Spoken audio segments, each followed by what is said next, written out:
नमस्कार। आदर्श शिक्षण संस्थान द्वारा आयोजित ऑनलाइन शिक्षण में सभी भैया बहनों का हार्दिक स्वागत, अभिनंदन। आज हम कक्षा सप्तमी का पाठ 5 मिठाई वाला का भाग 3 पढ़ेंगे। इससे पहले हमने देखा कि एक व्यक्ति जो फेरी लगा करके अपना पेट गुजारा करता है, सबसे पहले वो खिलौने लेकर आता है और उसके बाद में वो मुरलियाँ लेकर के आता है। उसी मुरली वाले को विजय बाबू रुकवाते हैं और पूछते हैं कि ये मुरलियाँ कितने कितने पैसे में दी है।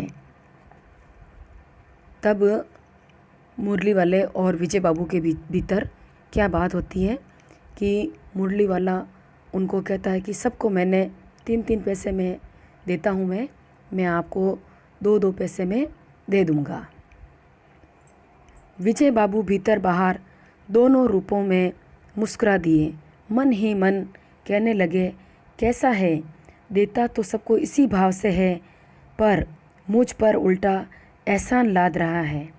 फिर बोले, तुम लोगों की झूठ बोलने की आदत होती है, देते होंगे सभी को 2-2 पैसे में, पर एहसान का बोझ मेरे ही ऊपर लाद रहे हो। विजय बाबू जब उससे पूछते हैं तो ये बात मैंने पहले बताई है आपको कि वो कह रहा है कि मैं सबको 2-2 पैसे में देता हूँ, पर मैं आपको सबको 3-3 पैसे में देता हूँ, मैं आपको 2 पैसे में दे दूँगा। तब थोड़ा विजय बाबू को बड़ा ही अटपटा लगता है और वो कहता है कि इन फेरी वाले लोगों की झूठ बोलने की आदत होती है और सभी लोगों का जैसे एहसान वो मेरे ऊपर ही लाद रहा है। मुरली वाला एकदम अप्रतिभ हो उठा, यानी उदास हो उठा। बोला, आपको क्या पता बाबू कि इनकी असली लागत क्या है। यह तो ग्राहकों का दस्तूर होता है कि दुकानदार चाहे हानि उठाकर चीज़ को क्यों न बेचे, पर ग्राहक यही समझते हैं दुकानदार मुझे लूट रहा है। आप भला काहे को विश्वास करेंगे, लेकिन सच पूछिए तो बाबूजी, असली दाम 2 ही पैसा है। आप कहीं से 2 पैसे में ये मुरली नहीं पा सकते। मैंने तो पूरी 1000 बनवाई थी, तब मुझे इस भाव में पड़ी है। और मुरली वाला एकदम, जब विजय बाबू से ये बात कहते हैं कि आप लोगों की झूठ बोलने की आदत है, मुरली वाला एकदम उदास हो जाता है और वो विजय बाबू से कहता है कि आपको क्या पता कि इनकी असली लागत क्या है। ये तो 1000 मुरलियाँ मैंने एक साथ बनवाई, तब मेरी यह लागत पड़ी 2-2 पैसों की। विजय बाबू बोले, अच्छा, मुझे ज़्यादा वक्त नहीं, जल्दी से 2 ठो निकाल दो।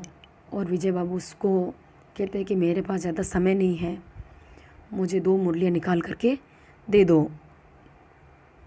2 मुरलियाँ लेकर विजय बाबू फिर मकान के भीतर पहुंच गए। मुरली वाला देर तक उन बच्चों के झुंड में मुरलियाँ बेचता रहा। उसके पास कई रंग की मुरलियाँ थीं। बच्चे जो रंग पसंद करते, मुरली वाला उसी रंग की मुरली निकाल देता। विजय बाबू मुरलियाँ लेकर चले जाते हैं अपने बच्चों के लिए जो ली थी उन्होंने, और मुरली वाले के पास में बहुत सारे बच्चों का झुंड होता है। वो उनको उनके मन पसंद की मुरलियाँ देने में व्यस्त हो जाता है। ये बड़ी अच्छी मुरली है, तुम यही ले लो बाबू। राजा बाबू तुम्हारे लायक तो बस यह है। हाँ भाई, तुमको वही देंगे, ये लो, तुमको वैसी नहीं चाहिए। इस प्रकार से वो सब बच्चों की मन की इच्छाएं पूरी करता है और बच्चों का मन राजी करता है कि ये मुरली तुम्हारे कपड़ों के रंग की है, ये मुरली तुम पर बहुत अच्छी लग रही है, तुम इनको ले लो। ये नारंगी रंग की है। अच्छा, वही लो, ले आए पैसे। अच्छा, ये लो, तुम्हारे लिए मैंने पहले ही से ये निकाल रखी है। तुमको पैसे नहीं मिले, तुमने अम्मा को ठीक तरह से मांगे नहीं होंगे। धोती पकड़कर पैरों में लिपटकर अम्मा से पैसे मांगे जाते हैं। बाबू, हाँ फिर जाओ, अब की बार मिल जाएंगे। जब एक बच्चा पास खड़ा होता है और उसके पास पैसे नहीं होते हैं तो मुरली वाला उससे समझाता है कि तुमने अम्मा से ठीक तरह से पैसे नहीं मांगे हों। और वो बताता है कि पैसे कैसे लाने हैं। तो वो कहते हैं कि अपनी अम्मा की साड़ी का पल्लू पकड़ करके और उनके पैरों में लिपट जाओ, वो अपने आप तुम्हें पैसे देंगे। और वापस उस बच्चे को भेजता है पैसे लाने के लिए। तो वो कहता है कि फिर जाओ, अब की बार मिल जाएंगे। दुअन्नी है तो क्या हुआ, ये लो पैसे वापस लो। ठीक हो गया ना हिसाब, मिल गए पैसे। देखो मैंने तरकीब बताई है। अच्छा, अब तो किसी को नहीं लेना, सब ले चुके। तुम्हारी माँ के पास पैसे नहीं है। अच्छा, तुम भी यह लो। अच्छा, तो अब मैं चलता हूँ। इस तरह मुरली वाला फिर आगे बढ़ गया। एक बच्चे के पास में दुअनी थी। तो जो मुरली वाला है वो उससे कहता है कि ये लो तुम्हारे बचे हुए पैसे। और जिस बच्चे के पास पैसे नहीं थे उसको कहता है कि मैंने जो तुम्हें तरकीब बताई है, अर्थात अम्मा का पल्लू पकड़ करके पैरों में लिपट करके पैसे लाने का, उस हिसाब से तुम पैसे मांगोगे तो तुम्हें ज़रूर पैसे मिल जाएंगे। थोड़ी देर बाद वो बच्चा आता है और मुरली लेकर के चला जाता है। उसको मुरली देने के बाद मुरली वाला आगे बढ़ जाता है। आज अपने मकान में बैठी हुई रोहिणी मुरली वाले की सारी बातें सुन रही। आज भी उसने अनुभव किया बच्चों के साथ इतने प्यार से बातें करने वाला फेरी वाला पहले कभी नहीं आया।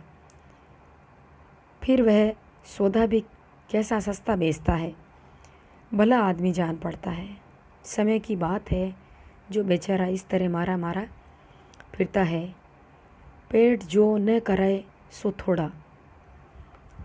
मुरली वाला चला जाता है और रोहिणी ने आज मुरली वाले की सारी बातें सुनी थी। तो उसने अनुभव किया कि इस तरह से बच्चों से प्यार से बातें करने वाला और हर चीज़ को सस्ते में देने वाला फेरी वाला उसने आज तक कभी नहीं देखा। फिर वो मन में सोचती है कि अपना पेट गुजारा करने के लिए बेचारा घूमता है। रोहिणी उसके बारे में थोड़ा सोचने लग जाती है। इसी समय मुरली वाले का क्षीण स्वर दूसरी निकट की गली में सुनाई पड़ा। बच्चों का मन बहलाने वाला मुरलियाँ वाला। रोहिणी इसे सुनकर मन ही मन कहने लगी, और स्वर कैसा मीठा है इसका। जब रोहिणी ने दूसरी गली से आवाज़ आई उसी फेरे वाले की गीत की, तो रोहिणी अपने मन में सोचने लगी कि ये कितने मीठे स्वर में गाता है। बहुत दिनों तक रोहिणी को मुरली वाले का मीठा स्वर, उसकी बच्चों के प्रति वे स्नेहसिक्त बातें याद आती रही। महीने के महीने आए और चले गए, फिर मुरली वाला न आया। धीरे धीरे उसकी स्मृति भी क्षीण हो गई। रोहिणी ने मन ही मन सोचती रही वो कि मुरली वाले का स्वर कैसा मीठा है। और बहुत दिनों तक रोहिणी मुरली वाले के बारे में ही सोचती रही कि बच्चों से कैसे वो प्रेम से बातें करता है। कई महीनों तक रोहिणी के मन मस्तिष्क में मुरली वाले की छवि बैठी रही। उसके बारे में वो सोचती रहती थी।